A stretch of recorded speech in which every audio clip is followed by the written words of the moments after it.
il n'y a pas de visite culturelle mémorable. Nous nous contenterons de la ferme aux tortues. Le Sri Lanka est un sanctuaire pour les tortues de mer. On y compte pas moins de 5 espèces de tortues marines sur les 7 présentes dans le monde. Cette ferme de tortues a pour principale mission la préservation des tortues marines du Sri Lanka. Les œufs de tortues, pondus la nuit, sont récupérés sur la plage ou rachetés sur les marchés afin d'être mis en enclos jusqu'à éclosion, à l'abri des menaces. Les tortues sont en voie de disparition à cause de la pollution des plages, le danger des bateaux à moteur, mais aussi le braconnage et la revente des œufs destinés à la consommation. Cette ferme de tortues a pour principale mission la préservation des tortues marines du Sri Lanka.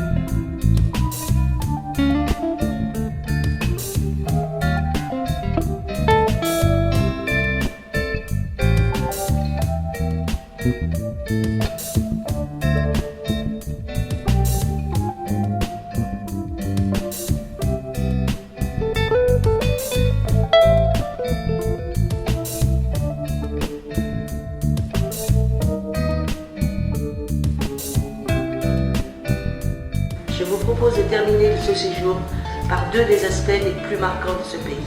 D'une part, la pêche.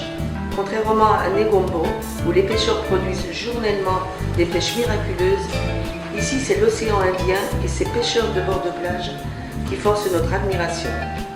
En effet, il leur faut des heures pour remonter un filet qui ne contiendra jamais de pêche miraculeuse. Le plus souvent, ils ramènent quelques kilos de petites sardines locales appelées Ugula. À part cela, ils pourront espérer quelques petits espadons, mais aussi parfois quelques petits requins de couleur blanche et même des barracudas.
Nous concluons ce voyage par Colombo et sa circulation infernale.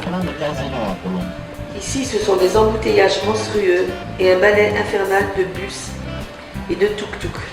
À ce sujet, le tuk-tuk est un taxi sur une base de scooter avec un siège à l'avant pour le conducteur et un siège à l'arrière pour 2 personnes.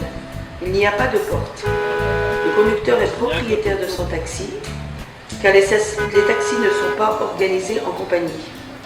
Le compteur n'existe pas et s'il y en a un, il ne fonctionne pas. Il faut négocier la course qui, de toute façon, ne sera pas chère. Ce n'est pas sans un certain regret que nous quitterons ce pays appelé la larme de l'Est.